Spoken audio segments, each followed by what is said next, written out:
Hello दोस्तों, मैं ओम प्रकाश आप सभी को अपने यूट्यूब चैनल MCQ जंक्शन पे स्वागत करता हूं।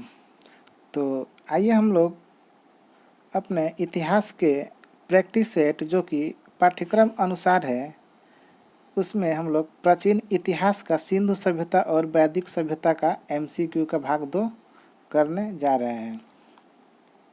तो सबसे पहले MCQ स्टार्ट करने से पहले सिंधु घाटी सभ्यता के बारे में कुछ बातें जान लेते हैं। तो आइए स्टार्ट करते हैं। जो हमारी सिंधु घाटी सभ्यता थी, इसका टाइम पीरियड कितना था? 2500 BC से 1750 BC इसका टाइम पीरियड था। ठीक, तो जैसा कि हम लोग जानते हैं कि जो हमारे भारत में रेलवे का शुरुआत हुआ था, वो हुआ था 16 अप्रैल 1853 में। किसके शासनकाल में? लॉर्ड डलहौजी के शासनकाल में। लॉर्ड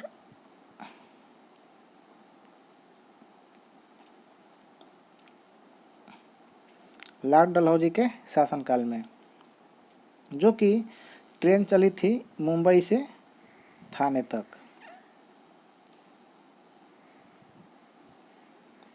मुंबई से थाने तक ट्रेन चली थी।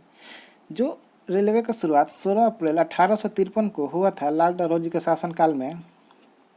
उसी रेलवे का विस्तार करने के लिए पाकिस्तान के लाहौर से कराची तक रेलवे ट्रैक बिछाने का काम चल रहा था। तो उसी ट्रैक बिछाने का जो काम चल रहा था, उसके रास्ते में जितने भी टीले आ रहे थे, उन्हीं का बराबर करने का कार्य चल रहा था, ताकि रेलवे ट्रैक को बिछाया जा सके। तो जब बराबर करने का कार्य चल रहा था, तो वहाँ पे कुछ कहीं कहीं जब टीलों को बराबर किया गया, तो वहाँ पे कुछ अवशेष मिले। तो इसी अवशेष को मिलने के फलस्वरूप अलेक्जेंडर कनिंघम ने कहा कि यहाँ कुछ है, और उसने जाकर डलहौजी से कहा कि हमें वहाँ कुछ अवशेष मिले हैं, हमें वहाँ पता करना चाहिए कि वहाँ पे आखिर है क्या। लेकिन हम लोग तो जानते हैं कि डलहौजी उस समय भारत में हड़प का नीति अपनाने में बिजी था, इसलिए उसने अलेक्जेंडर कनिंघम के बात पर उसने ध्यान नहीं दिया और उसे इग्नोर कर दिया। ठीक, तो जब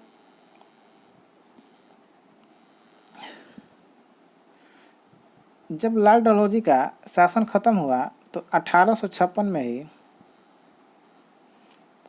अगला वायसराय कौन आया? लॉर्ड कैनिंग अगला वायसराय आया। ठीक, लॉर्ड कैनिंग के आने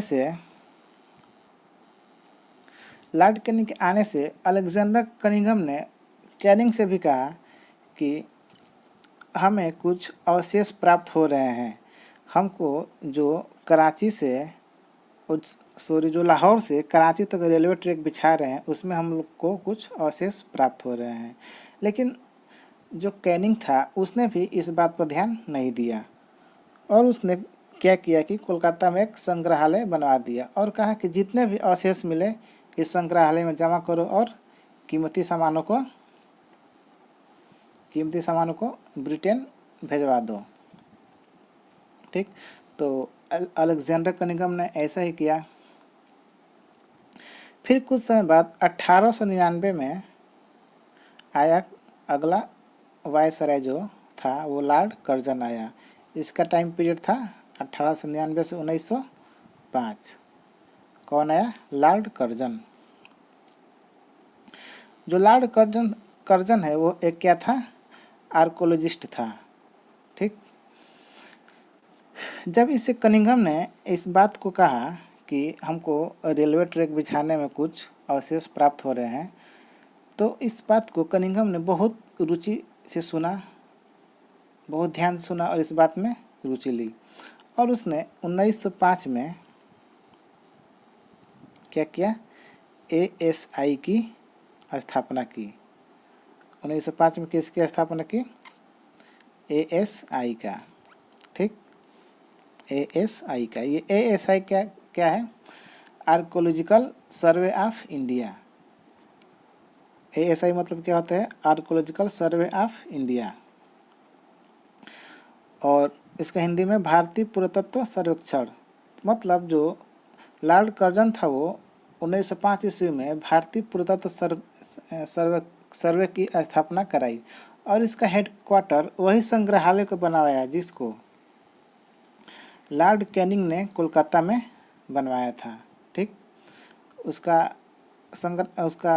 हेडक्वार्टर कहाँ बनवाया, वही संग्रहालय को जिसने लॉर्ड कैनिंग ने अपने शासनकाल में बनवा कर गया था। ठीक, और जो कलकत्ता का संग्रहालय यही भारत का सबसे बड़ा संग्रहालय है, और अलेक्जेंडर का निगम को ही भारतीय पुरातत्व का जनक कहा जाता है। भारतीय पुरातत्व का जनक किसे कहते हैं, अलेक्जेंडर कनिंघम को। ठीक, तो आगे बढ़ते हैं। जो भारतीय पुरातत्व सर्वेक्षण का स्थापना की थी उसका पहला अध्यक्ष जॉन मार्शल को बनाया गया, और जॉन मार्शल ने ही 2 टीम बनाई। पहला टीम में दयाराम साहनी थे और राखलदास बनर्जी। इन दोनों को के टीमों को अलग अलग भेजा गया और कहा कि जाइए भाई मालूम कीजिए कि आखिर क्या है वहाँ। तो ये दोनों अपने अपने टीम लेकर वहाँ निकल पड़े। तो सबसे पहले जो दयाराम साहनी हैं, दयाराम साहनी जी हैं, इनको सफलता मिली 1921 में। ठीक, और इन्होंने किसको खोज निकाला,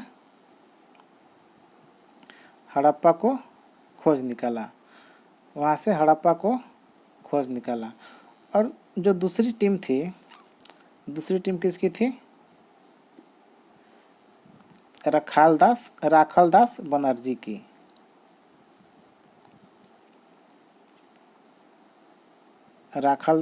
बनर्जी की। ठीक, इन्होंने ठीक अगले ही साल मतलब 1922 ईस्वी में किसकी खोज कर डाली, मोहनजोदड़ो की खोज कर डाली।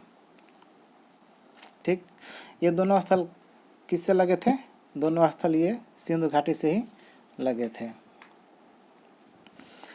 तो इसका विस्तार जो है,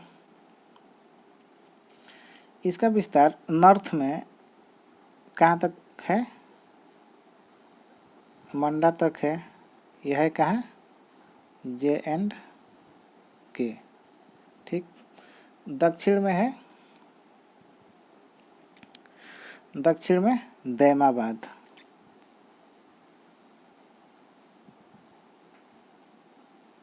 दैमाबाद, कहाँ, महाराष्ट्र, और किस नदी के किनारे, गोदावरी नदी के किनारे।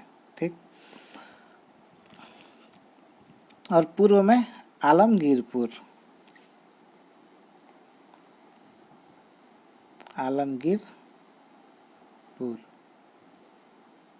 ये कहाँ है, यूपी में, और किस नदी के किनारे, हिंडन नदी के किनारे। और दक्षिण में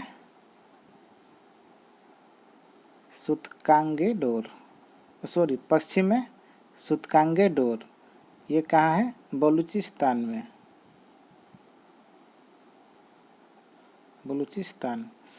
तो जो ये सब इन लोगों के बाउंड्रीज हैं, ये कैसा था, सब त्रिभुजाकार था। ठीक, इधर ईस्ट में आलमगीरपुर, नॉर्थ में मंडा, जम्मू एंड कश्मीर जो कि चिनाब नदी के किनारे है, और वेस्ट में सुतकांगडोर जो कि बलूचिस्तान में है, और साउथ में है दैमाबाद जो कि महाराष्ट्र में है। ठीक, ये है सिंधु घाटी सभ्यता का जो विस्तार था, इतना ही था।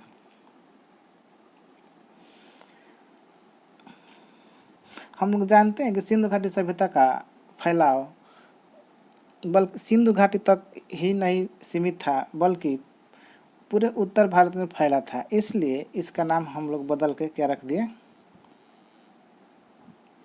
सिंधु घाटी सभ्यता को हम लोग नाम बदल के क्या रख दिए और इसको क्या कहते हैं, इसको हड़प्पा सभ्यता भी,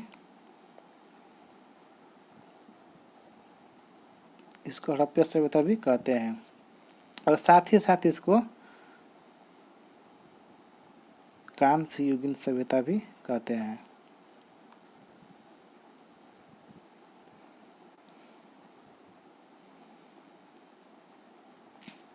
इसको कांस्य युगीन सभ्यता भी कहते हैं। और जो ये सभ्यता थी वो कैसी थी, ग्रामीण थी या शहरी थी? तो सर ये जो सभ्यता थी वो कैसी सभ्यता है, शहरी सभ्यता है। मतलब सिंधु घाटी जो है वो कैसी सभ्यता है, शहरी सभ्यता है। ठीक, तो आइए आगे बढ़ते हैं। आगे सब जो सिंधु घाटी से लगे इम्पोर्टेंट प्लेस है वो सब हम बोल दे रहे हैं, आप लोग सुन लीजिएगा।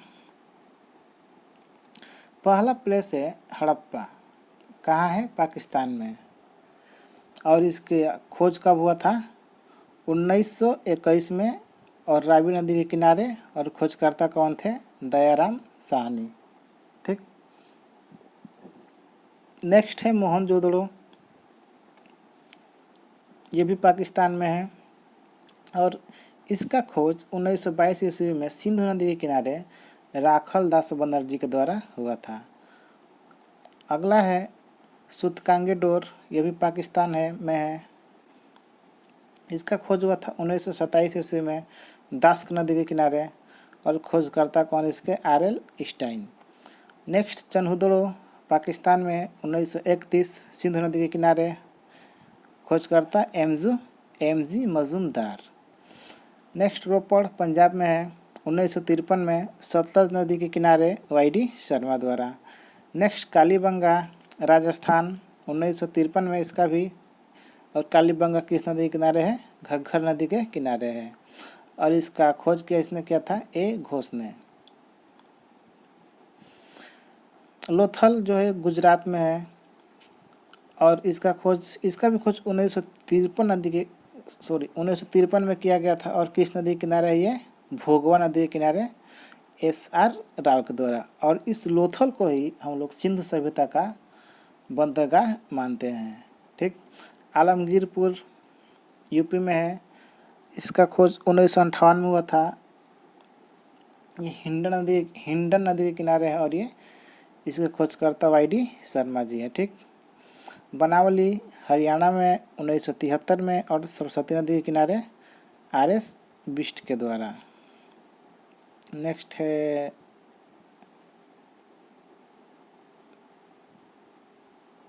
है धैलावीरा।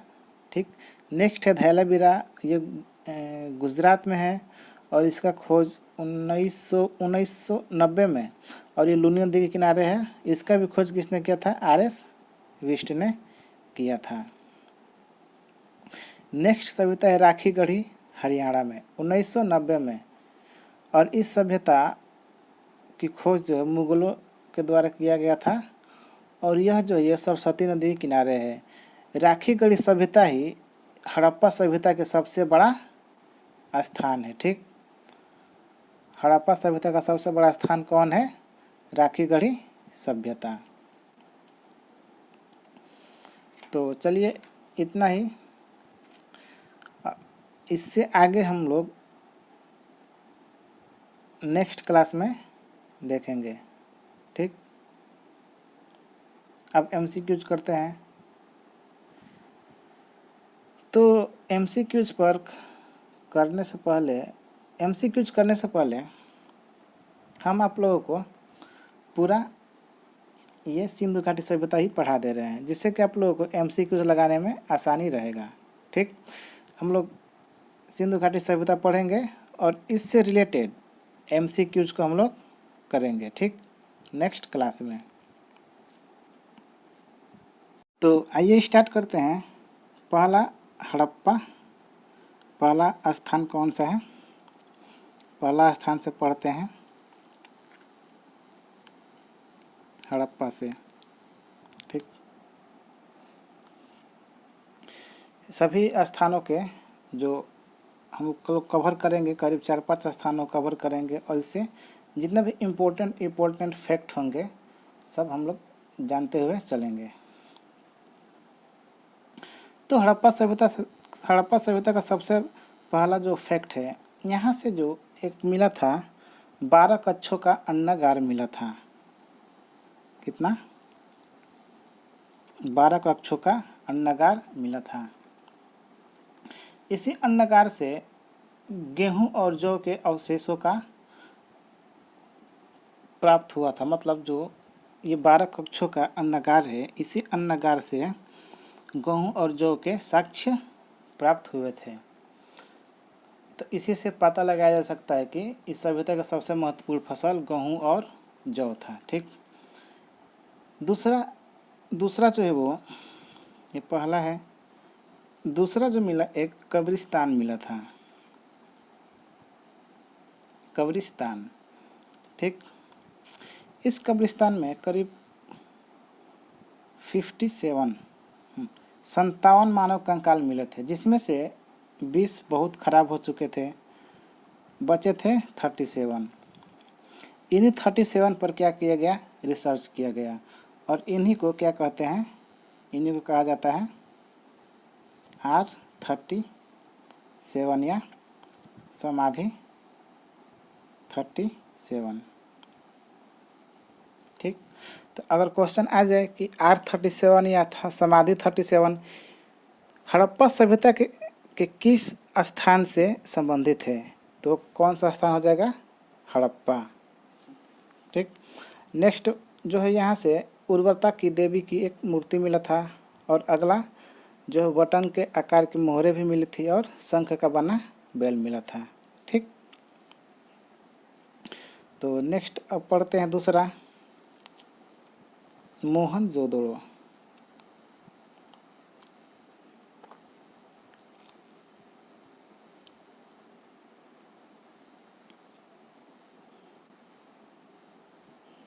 नेक्स्ट है हम लोगों का मोहनजोदड़ो। मोहनजोदड़ो का मतलब भी क्या होता है? मृतकों का टीला। मोहनजोदड़ो का मतलब होता है मृतकों का टीला। ठीक, मोहनजोदड़ो के जो मकान है, ये पक्की ईंटों से बने थे, और इन पक्की ईंटों का अनुपात जो होता था वो 4:2:1 में होता था। और यहाँ से मिला था, यहाँ से सबसे बड़ी इमारत जो मोहनजोदड़ो है, यहाँ से एक सबसे बड़ी इमारत मिली थी। कौन सा? विशाल धान्यागार। एक विशाल धान्यागार या अन्नागार यहाँ से प्राप्त हुए थे। एक विशाल धान्यागार प्राप्त हुए थे, जिसकी पूर्व से पश्चिम लंबाई कितनी थी? 55.71 मीटर, और उत्तर से दक्षिण थी वो 15.23 मीटर इसकी चौड़ाई थी। ठीक, इसकी पूर्व से पश्चिम लंबाई थी और उत्तर से दक्षिण चौड़ाई थी, जो कि लंबाई थी 45 मतलब 45.71 मीटर, और चौड़ाई थी 15.23 मीटर। और यहीं से सबसे प्रसिद्ध इमारत एक विशाल स्नानागार प्राप्त हुआ था। एक विशाल स्नानागार भी यहाँ से क्या हुआ था? प्राप्त हुआ था। इस विशाल स्नानागार की उत्तर से दक्षिण की लंबाई था इसका भी 11.88 मीटर, और पूर्व से पश्चिम इसकी लंबाई थी 7.01 मीटर। ठीक, यहाँ से नटराज की मूर्ति भी मिला है। नटराज की मूर्ति के साथ पशुपति पशुपतिनाथ की मूर्ति और पुरोहित राजा की मूर्ति प्राप्त हुई। यहाँ से एक नाचती हुई बालिका की मूर्ति मिली है। मोहनजोदड़ो से एक नाचती हुई बालिका की मूर्ति मिली है जो कि कांसे की बनी हुई थी। ठीक, और यहाँ से स्वास्तिक चिन्ह भी मिले हैं। यहीं से घर में एक कुआं का साक्ष्य मिला है और इसी को शहरी सभ्यता माना गया है।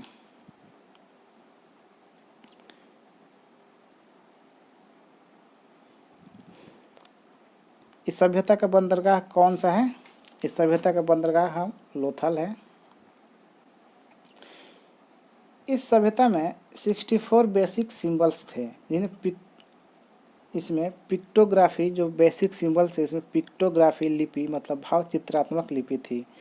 इस लिपि को पहले दाएं से बाएं तब बाएं से दाएं लिखा जाता था। और हाँ, इस सभ्यता में कोई मुद्रा नहीं चलता था। इस सभ्यता में लोग वस्तुओं के बदले वस्तु लेते थे, देते थे और इसका कोई फिक्स लिपि नहीं था। इसका लिपि क्या था? अज्ञात था। नेक्स्ट पढ़ते हैं हम लोग चन्हुदड़ो। तीसरा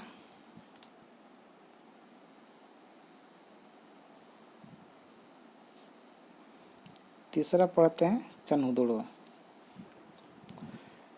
ये सिंधु घाटी सभ्यता का एकमात्र ग्रामीण स्थल है। ठीक, ये क्या है? सिंधु घाटी सभ्यता का एकमात्र ग्रामीण स्थल है। यहाँ से गोल ईंटों का साक्ष्य प्राप्त है। यहाँ से गोल ईंटों का साक्ष्य प्राप्त है। यहाँ पे कच्ची घर थे। यहीं से बेलनाकार मोहरे प्राप्त हुए थे जिस पर बिल्ली का पीछा करते हुए कुत्ते का चित्र था। यहाँ से चूड़िए और लिपस्टिक के साक्ष्य मिले हैं। चन्हुदड़ो से ही चूड़िए और लिपस्टिक के साक्ष्य मिले हैं और यहाँ से एक हाथी का दांत भी प्राप्त हुआ है। ठीक, नेक्स्ट है हम लोगों का लोथल। नेक्स्ट है लोथल। लोथल ही सिंधु घाटी सभ्यता का क्या था? बंदरगाह था। लोथल जो है ये सिंधु घाटी सभ्यता का बंदरगाह था। यहीं से फारस की मुद्राएं मिली। चावल का साक्ष्य यहीं से मिले हैं। घोड़े की अस्थियां जो ये लोथल से ही प्राप्त हुई थी। ठीक, और यहाँ से मम्मी का साक्ष्य मिला है। मम्मी क्या होता है?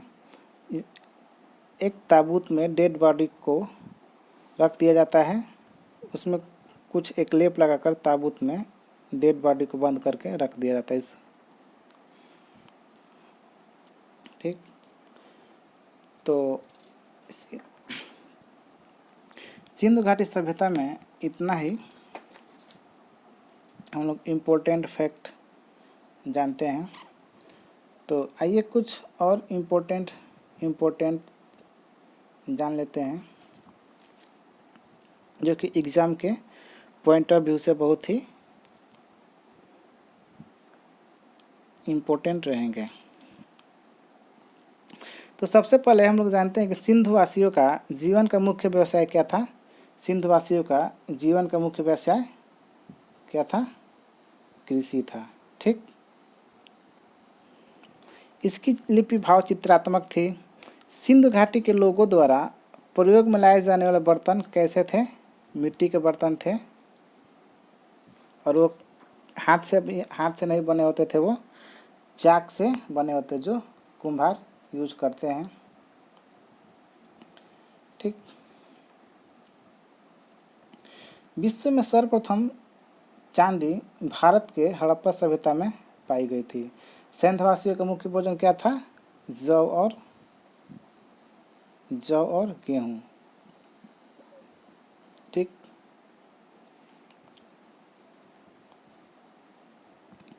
सेंधव मुहरे, जो सिंधु घाटी की मुहरे थी वो कैसी थी? अभी हमने बताया कि बेलनाकार थी। और कैसी कैसी थी? वर्गाकार, आयताकार और वृत्ताकार थी। लोथल और कालीबंगा में युग्म समाधियाँ मिली हैं। लोथल और कालीबंगा से ही युग्म समाधियाँ प्राप्त हुई हैं। ठीक। सिंधवासी बतख को अधिक पवित्र मानते थे। जो बतख होते हैं उसको सिंधवासी बहुत ज़्यादा पवित्र मानते हैं।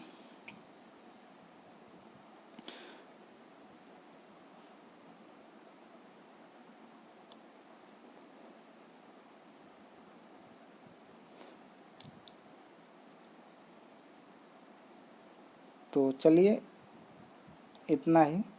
और हाँ, एक क्वेश्चन होता है कि एक क्वेश्चन आता है कि ऊँट का अवशेष, ऊँट के हड्डियों का अवशेष कहाँ से प्राप्त हुआ था? ऊँट का हड्डियों का अवशेष कहाँ से प्राप्त हुआ था? तो सर, जो ऊँट के हड्डियों का अवशेष होता है वो कहाँ से प्राप्त हुआ था? कालीबंगा से प्राप्त हुआ था। ठीक। और अग्निकुंड भी कहाँ से प्राप्त हुआ था? अग्निकुंड भी कालीबंगा से ही प्राप्त हुआ था।